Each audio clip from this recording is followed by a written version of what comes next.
Hello friends, कैसे हैं आप? सो वेलकम बैक इन एहसास के लास्ट पार्ट में आप सभी लोगों ने सुना कि शानवी आरुषि को डांटती है, कहती है क्या बकवास कर रही हो, दूर रहना उससे। अगर जिया को पता चला ना तो यहाँ बवाल हो जाएगा, समझा तुमने? अपनी हरकतें सुधार लो, ये आउट ऑफ कंट्री नहीं है, इंडिया है, यहाँ ऐसे खुलेआम कुछ नहीं होता। शानवी की आवाज़ में इतनी तीखी फटकार थी कि आरुषि एकदम चुप हो गई थी। उसने कहा चलो मैं रेडी हो चुकी हूँ। तभी दरवाजे पर नॉक हुई। आरुषि ने जाके दरवाज़ा खोला तो दरवाजे पर जिया खड़ी थी। उसकी आंखें नीचे थी, चेहरे पर शांति। जिया ने कहा वो एक्चुअली सब बुला रहे हैं नीचे, मुहूर्त निकल रहा है, पगफेरे की रस्म के लिए नीचे आ जाइए। आरुषि ने एक पल के लिए जिया को देखा और फिर शानवी को। दोनों के बीच उसे ऐसा लगा कि बात होनी बहुत ज़रूरी है, तो वो बोली कि ठीक है शानवी, मैं नीचे वेट कर रही हूँ, तुम आ जाना। ये कहकर वो नीचे चली गई, दोनों को अकेला छोड़ गई। जिया भी शानवी की तरफ देखे बिना शानवी के थोड़ा सा करीब आई।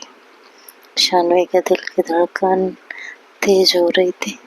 उसे लगा जैसे बस जिया एक बार उसे देख ले और उसकी तारीफ कर दे। जिया उसके पास आ गई। उसने अपने पॉकेट से कुछ कैश निकाला और बिना शानवी की तरफ देखे उसे शानवी के हाथ में थमाने लगी। शानवी ने हैरानी से उस कैश को देखा और फिर जिया की तरफ देखा और कहा ये क्यों? जिया ने कहा अपने पास रखिए, बाहर जाते समय कुछ कैश अपने साथ रखना चाहिए, क्या पता कब ज़रूरत पड़ जाए। और फिर मायके जा रही हैं, कोई ज़रूरत हुई तो काम आएंगे। शानवी ने कहा बट मेरे पास हैं, शादी में मम्मी ने काफ़ी दिए थे। ठीक है, वो आपके गिफ्ट के तौर पे हैं। दोनों बिना एक दूसरे की आंखों में देखे ये बातें कर रहे थे। जिया ने कहा ठीक है, वो आपके गिफ्ट के तौर पे हैं, ये मेरी जिम्मेदारी है। अगर आपको बुरा लग रहा है तो नहीं देती हूँ, रख लेती हूँ। क्योंकि वो कैश हटाने लगी तो शानवी ने चुपचाप पैसे हाथ में पकड़ लिए।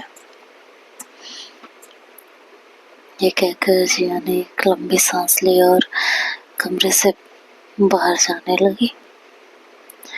तभी शानवी ने बहुत धीमी आवाज में कहा सुनिए। जिया के कदम ठिठक गए। वो एक पल के लिए रुक सी गई। उसका दिल तेज धड़कने लगा। उसे लगा शायद शानवी कुछ कह दे, लेकिन उसने मुड़कर नहीं देखा। वो वहीं दरवाजे पर पीठ किए खड़ी रही, जैसे खुद को शानवी की तरफ मुड़ने से रोक रही हो। उसके भीतर एक कश्मकश चल रही थी। शानवी ने कहा थैंक यू, अपना ध्यान रखिएगा। जिया ने शानवी की बात सुनी। उसके कंधे हल्के से हिले, लेकिन वो मुड़ी नहीं। उसने भी धीरे से कहा आप भी अपना ध्यान रखिएगा, किसी चीज की जरूरत हो तो फोन करने में हिचकिएगा मत। मैंने अपना नंबर आपके फोन में सेव कर दिया है। और जिया ने साइड में रखे शानवी का बैग उठाया और नीचे आ गई। पीछे पीछे शानवी ने भी एक गहरी सांस ली और उन पैसों को अपने पर्स में डाला और जिया के पीछे पीछे नीचे आ गई थी। शानवी के भाई और कज़न उसे पगफेरे की रस्म के लिए लेने आए थे और फिर उन सबकी विदाई हुई और घर के बाहर आए। शानवी ने एक गहरी सांस ली थी, अपने मन के उथल पुथल को छुपाने की कोशिश की थी।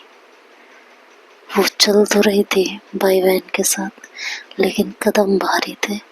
आंखें बार बार दरवाजे की तरफ मुड़ रही थी, इस उम्मीद से कि जिया एक बार उसे देख ले, बस अपनी आंखों से उसकी थोड़ी सी तारीफ कर दे। उसका दिल चाहता था कि जिया बस एक बार उसे फिर से उसी तरह अपना मान ले और उस दूरी को खत्म कर दे जो सुबह से उन दोनों के बीच में आ गई थी। जो बेवकूफ़ी मैंने की है वो जिया जी संभाल ले, यही सोच उसके दिल दिमाग में चल रही थी। और इधर जिया चोरी छिपे बस उसे देख रही थी। उसकी नजरें शानवी की खूबसूरती पर टिकी हुई थी। उसने रेड कलर की साड़ी पहनी हुई थी जो उस पर बेहद जच रही थी। जिया की आंखें पल भर के लिए शानवी के चेहरे पर टिकी थी जब शानवी अपनी सास से बात कर रही थी। जिया के दिल में एक अजीब सी कसक उठी और होठों से नायास निकला, कितनी मासूम और प्यारी लग रही हो आप। उसने चुपके से सबकी नजरों से बचकर शानवी को देखा और सुंदरता को अपनी आंखों में कैद कर लिया। और फिर गाड़ी में बैठ शानवी अपने मायके की तरफ निकल चुकी थी। उसका दिल एक अनकही उम्मीद से भरा हुआ था, शायद जिया उसे जाते हुए देख ले, लेकिन जिया कुछ इस तरह खड़ी थी कि शानवी उसे ना देख पाए। जिया ने शानवी को जाते हुए देखा और तब तक देखा जब तक वो आंखों से ओझल न हो गई। शानवी का वो मनमोहक रूप, उसकी मासूमियत, उसकी आंखों में छुपी वो उम्मीद, ये सब जिया की नजरों के साथ साथ उसके दिल में हमेशा के लिए कैद हो गया था। इधर शानवी थोड़े टाइम बाद अपने मायके पहुंच गई थी। सबसे मिली, मम्मी पापा भाभी सबसे मिलकर बहुत खुश थी। बुआ अवंतिका सब लोग थे। माँ ने उसे जोर से गले लगाया, पिता ने प्यार से सर पर हाथ फेरा और फिर उसे उसके कमरे में भेज दिया गया। दीपिका थोड़ी देर में उसके लिए पानी वगैरह लेके आई और बोली, कैसी होती थी, सब ठीक है ना, नया घर नए लोग सब एडजस्ट हो गया। शानवी ने कहा, हाँ भाभी सब ठीक है। थोड़ी देर बात करने के बाद दीपिका नीचे चली गई थी और शानवी अपने फोन को बार बार देख रही थी कि शायद जिया कॉल कर दे। दिन भर रिश्तेदारों से मिलना जुलना बातें करना चलता रहा। फिर डिनर हुआ, हंसी मजाक भी हुआ, लेकिन शानवी का मन कहीं और ही हटका हुआ था। हर पल उसे जिया की कमी महसूस हो रही थी। एक अजीब सा खालीपन उसे घेरा हुआ था। रात हुई, शानवी अपने कमरे में आ गई। उसने जल्दी से कपड़े बदले और बिस्तर पर लेट गई। जैसे उसका शरीर नरम गद्दे पर टिका, एक अजीब सी बेचैनी उसे घेरने लगी। आंखें बंद करते ही पिछली रात के सारे पल उसकी आंखों के सामने घूमने लगे। जिया का स्पर्श, उसकी सांसें, उसके होठों की गर्माहट, सब कुछ इतना लाइवली लग रहा था, इतना जीवंत लग रहा था कि उसे लगा जैसे जिया अभी भी उसके साथ है। उसका जिस्म तरस रहा था, जैसे प्यासी जमीन बारिश की बूंदों का इंतजार कर रही हो। पहली रात की वो शारीरिक नजदीकी उसके रोम रोम में बस गई थी और अब जिया के बिना उसके मायके का उसका खुद का बिस्तर उसे खाली और बहुत खाली लग रहा था। ये एक ऐसी विरह वेदना थी जिसे उसने पहले कभी महसूस नहीं किया था। ये सिर्फ वही महसूस कर सकता है जिसने ये फील की हो। उसका शरीर आग में जलती पतंग की तरह बेचैन होने लगा था। वो करवट बदलने लगी थी, कभी दाईं तरफ तो कभी बाईं तरफ। जैसे बिस्तर पर चादर की जगह किसी ने कांटे बिछा दिए हों। हर बार करवट बदलने पर उसे अपने जिस्म पर जिया के हाथों का स्पर्श और उसकी सांसों की गर्माहट महसूस हो रही थी। उसकी त्वचा अभी भी जिया की छुअन को याद कर रही थी। उसका बदन बेचैन हो रहा था और ये बेचैनी इतनी थी कि उसका दिल तेज धड़क रहा था।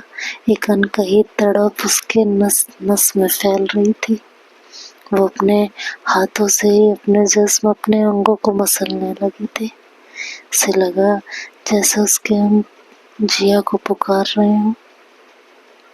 उस मिलन को वो जैसे दोबारा जीने की चाहत में हो। इधर जिया की भी हालत कुछ ऐसी ही थी। वो जैसे ही कमरे में आके बिस्तर पर लेटी, उसे शानवी की याद आने लगी थी। कैसे पिछली रात दोनों एक दूसरे में खोए हुए थे। उसकी बेचैनी बढ़ती जा रही थी। उसने फटाफट बेड से तकिया उठाया और जाके काउच पे लेट गई, दूसरी तरफ मुंह करके, और सोने की कोशिश करने लगी।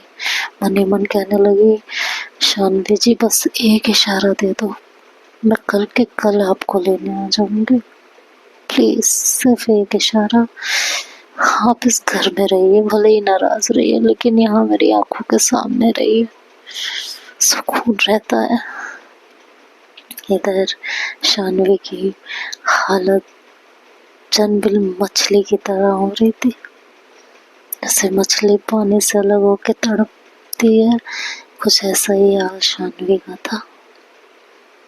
वो अपने हाथों से अपने बदन को मसले जा रही थी। उसे उस मिलन की फिर से अनुभूति हो रही थी। उसका बदन का हर एक उभार, हर एक मोड़ जिया के स्पर्श को महसूस कर रहा था। बेचैनी इतनी बढ़ गई कि वो उठकर बैठ गई। उससे रहा नहीं गया। उसने कांपते हाथों से अपना फोन उठाया और उंगलियां अपने आप जिया के नंबर पर गई। फोन डायल हुआ, घंटी बजी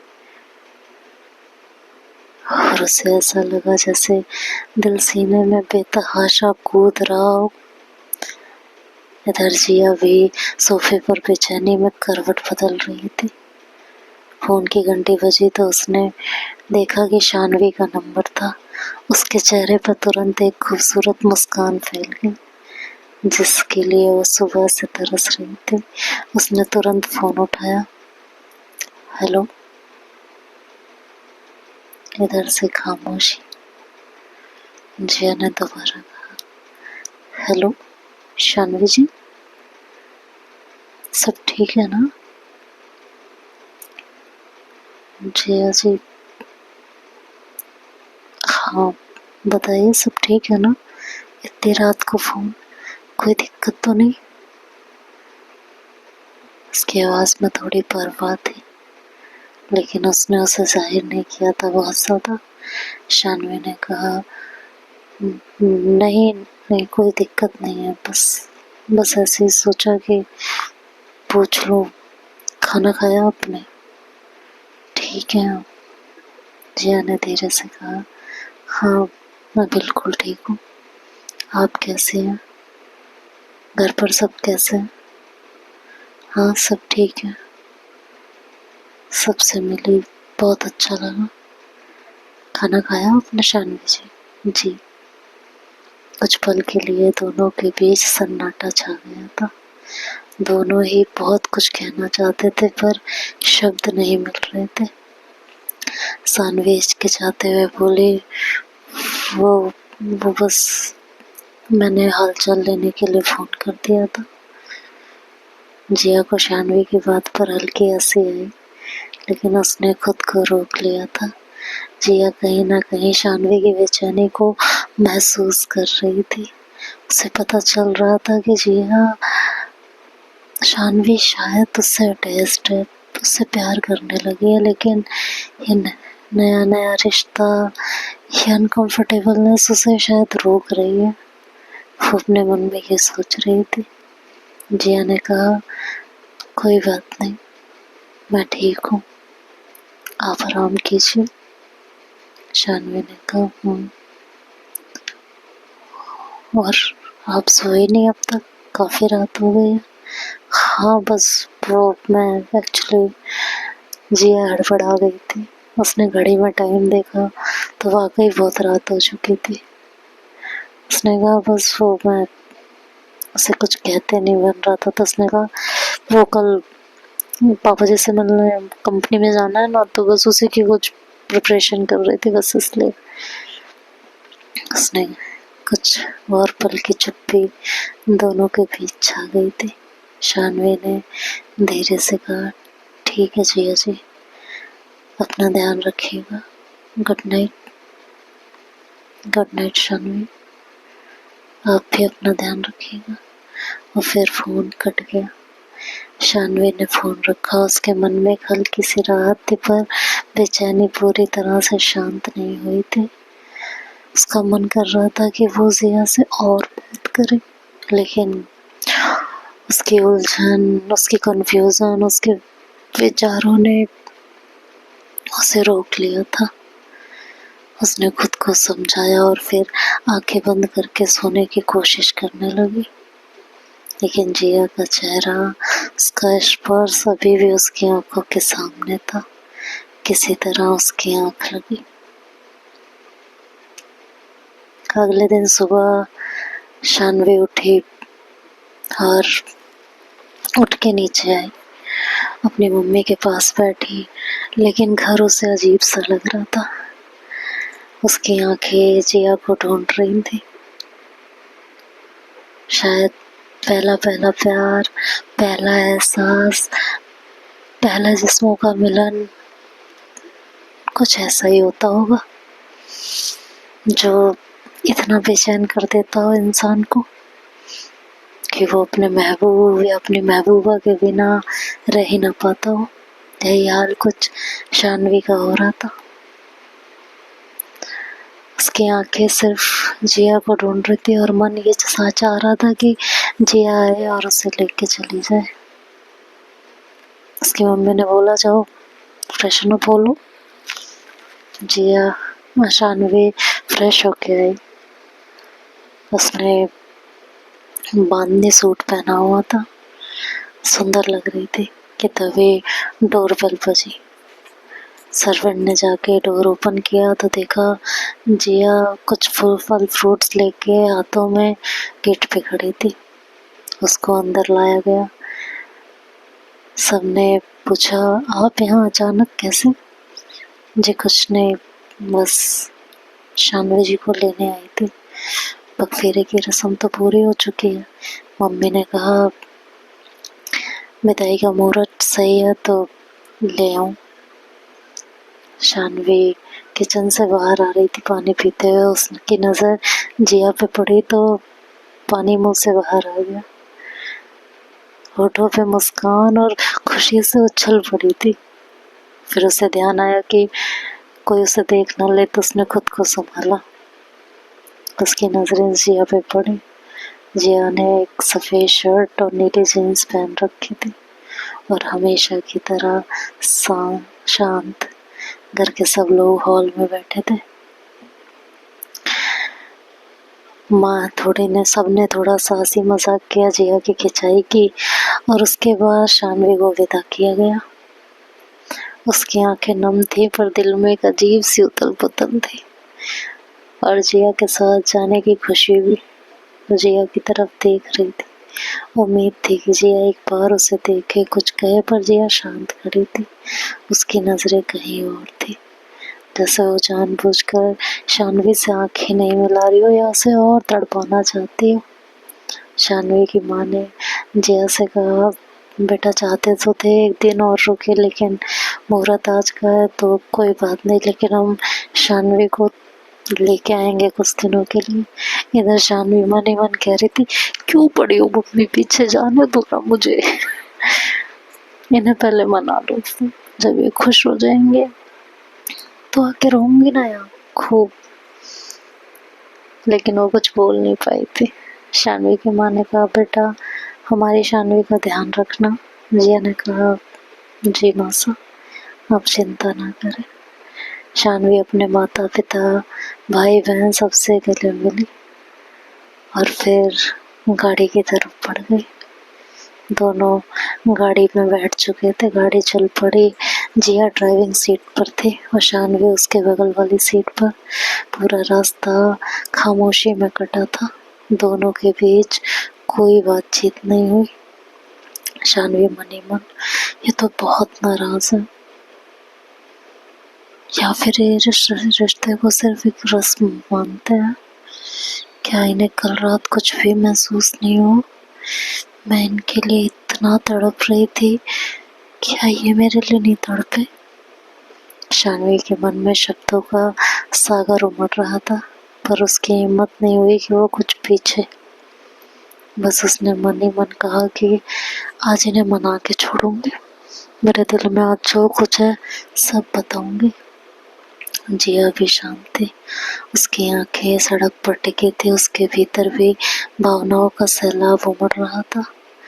जिया मन ही मन शानवी को शायद मुझसे भी दूरी चाहिए। नहीं ऐसा नहीं है, ऐसा होता तो वो मुझे रात को कॉल ना करते। इन्हें वैसे तड़पाने में मजा बहुत आ रहा है। उसने धीरे से शानवी की तरफ देखा तो पाया कि शानवी उसे ही देख रही थी। तो उसके मन की उम्मीदें और गहरी हो गई। वातावरण में एक अजीब सा तनाव था जो दोनों के बीच की अनकही भावनाओं को जोड़ रहा था। घर पहुंचकर सबने शानवी का स्वागत किया। जिया ने भी बाकी सबकी तरह नॉर्मल बिहेव किया, जैसे उनके बीच कुछ हुआ ही ना हो। थोड़ी देर सब लोग फैमिली के साथ बैठे और फिर जिया ने कहा मुझे कुछ काम है। ये कहकर वो बाहर चली गई। शानवी को उम्मीद थी कि शायद जिया उसके साथ कुछ देर रुकेगी, पर जिया के जाने से उसके दिल में एक चुभन हुई। रात का खाना सब जिया का इंतजार कर रहे थे। काफी देर बाद दरवाजे पर हल्की सी दस्तक हुई और जिया अंदर आई। उसके चेहरे पर थकान थी। जिया ने मुस्कुराते हुए कहा सॉरी मुझे आने में देर हो गई। माँ ने कहा कहाँ रह गई थी तुम?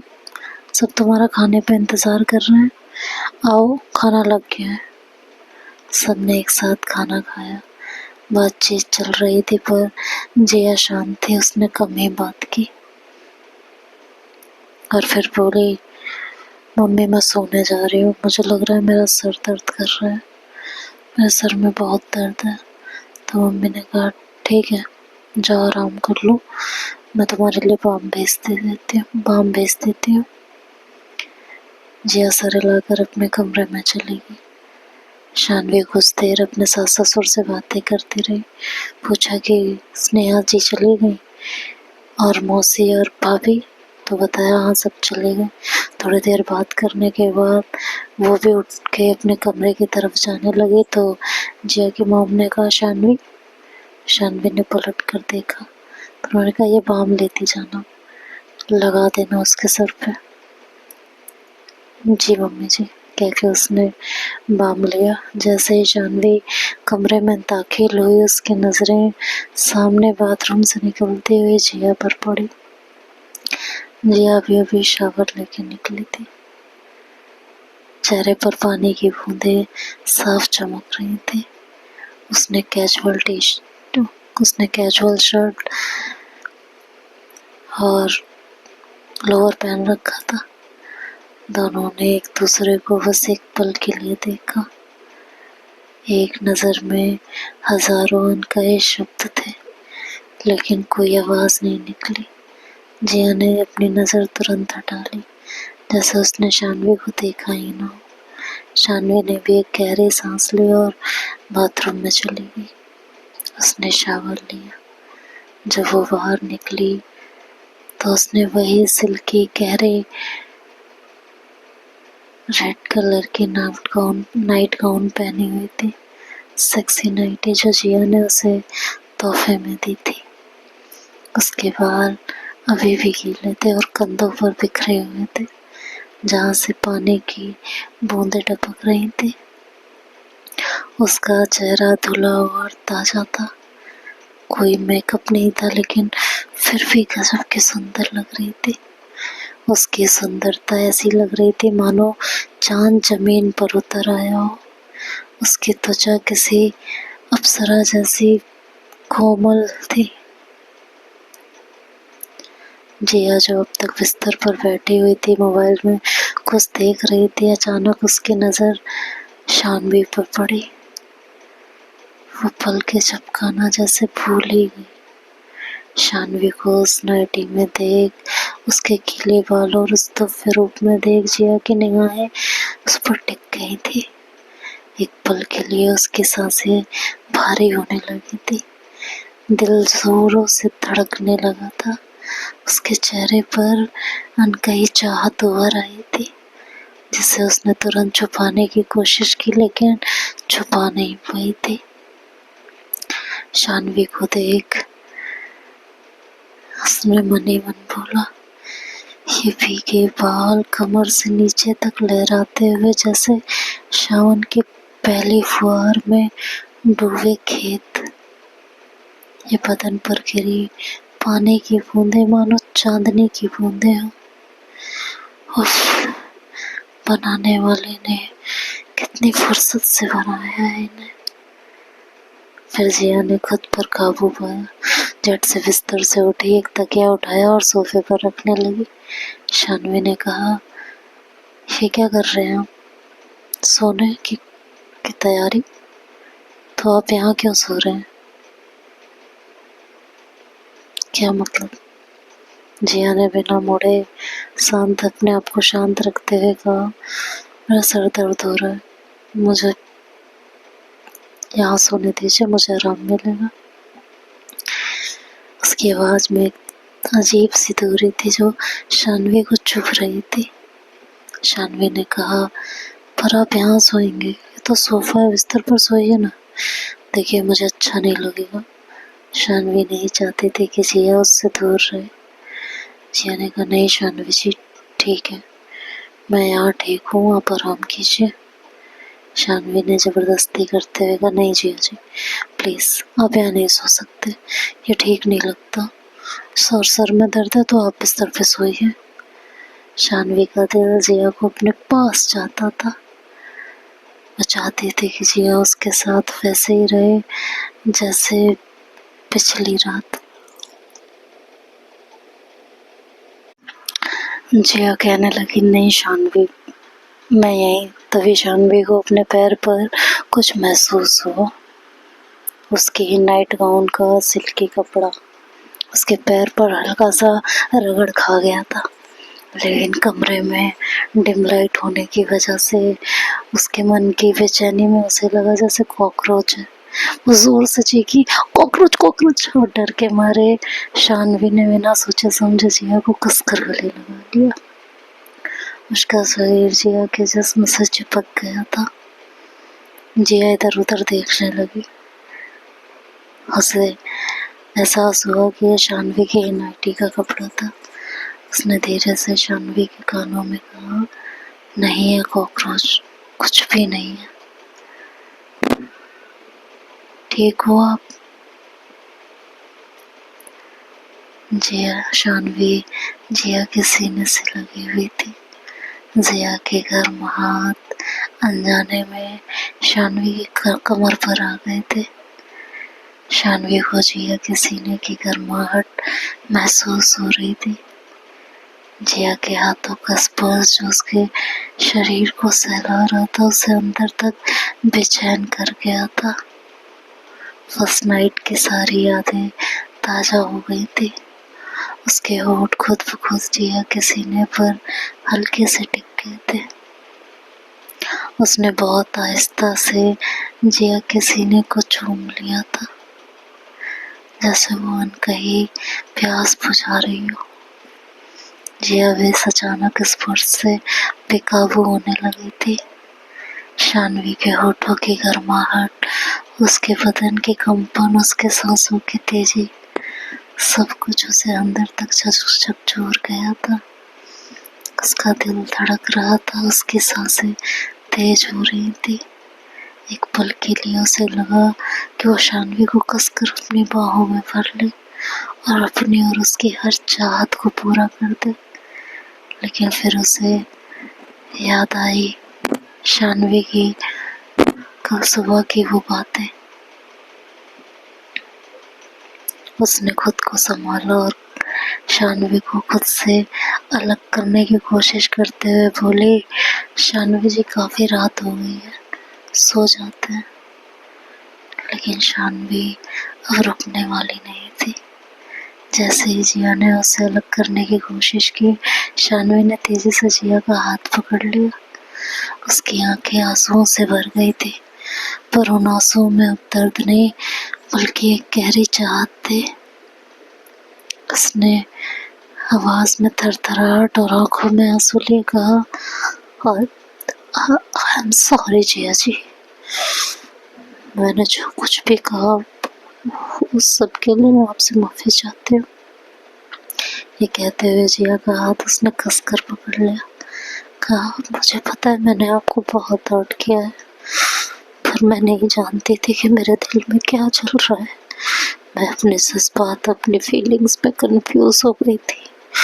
मैं समझ ही नहीं पा रही थी इस रिश्ते को कैसे प्यार का नाम दूं।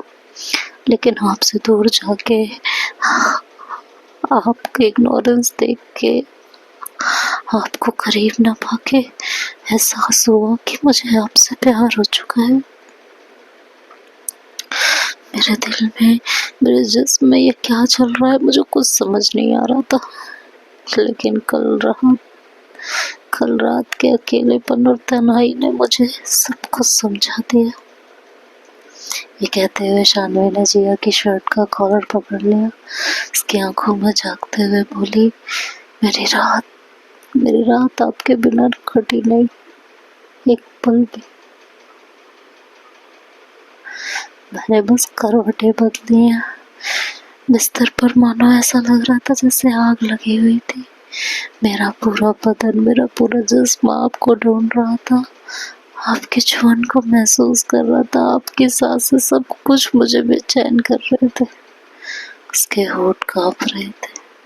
उसने फिर कहा, और आपकी रात कैसे कटी जिया जी मेरे बिना? आपकी आंखों को देख के लगता है आप मुझसे बहुत प्यार करते हैं।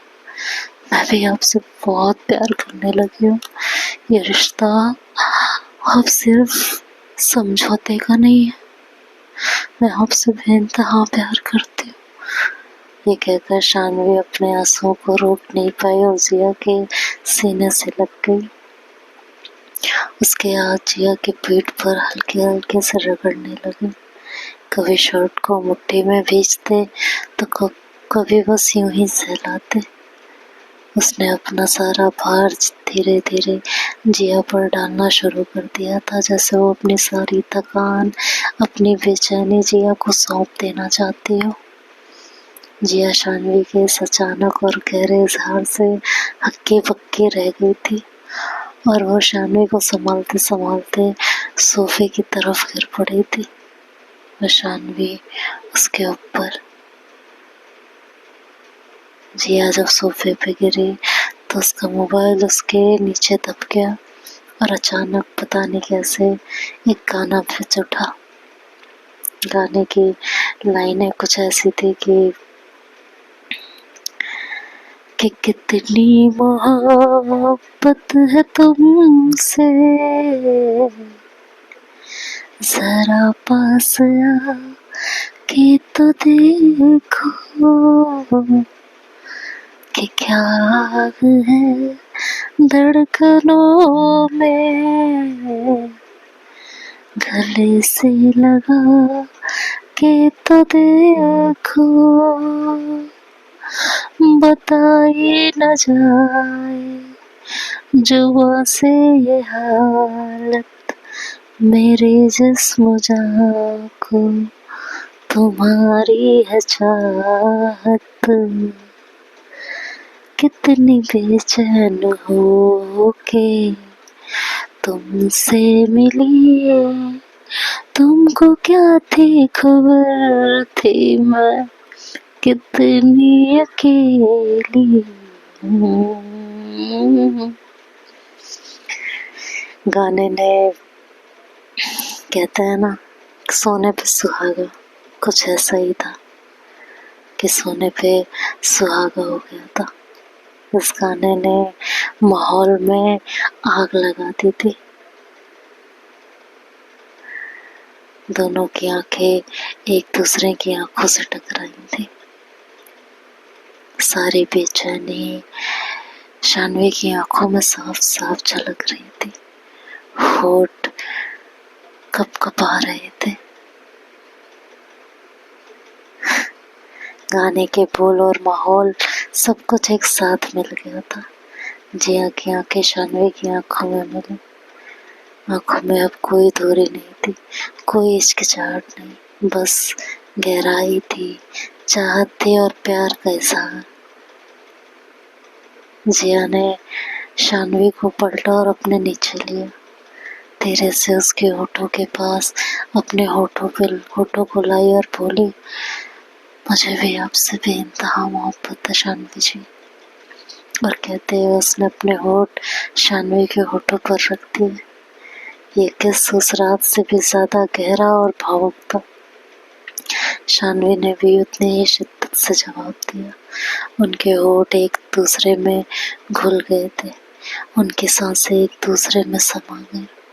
जिया के हाथ शानवी की कमर से होते हुए पीठ पर गए और उसने शानवी को और कसकर अपनी तरफ खींच लिया।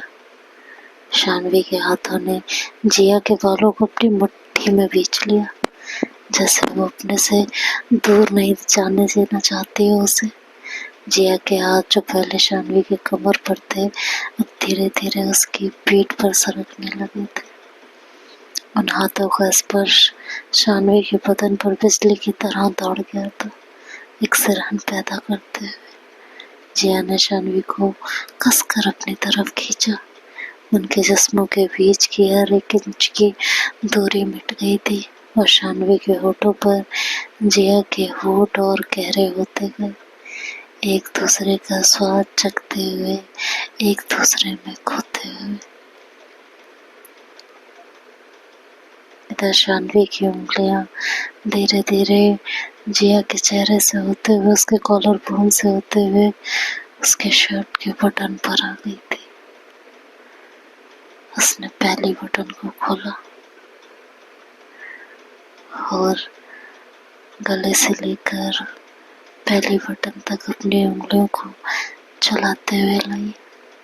उसकी इस हरकत पर शानवी के जिया को गूज बम्प होने लगे थे और उसकी किस और एग्रेसिव होती गई। तो आगे क्या होगा अभी नेक्स्ट पार्ट में सुनेंगे। तब तक के लिए बाय बाय, टेक केयर।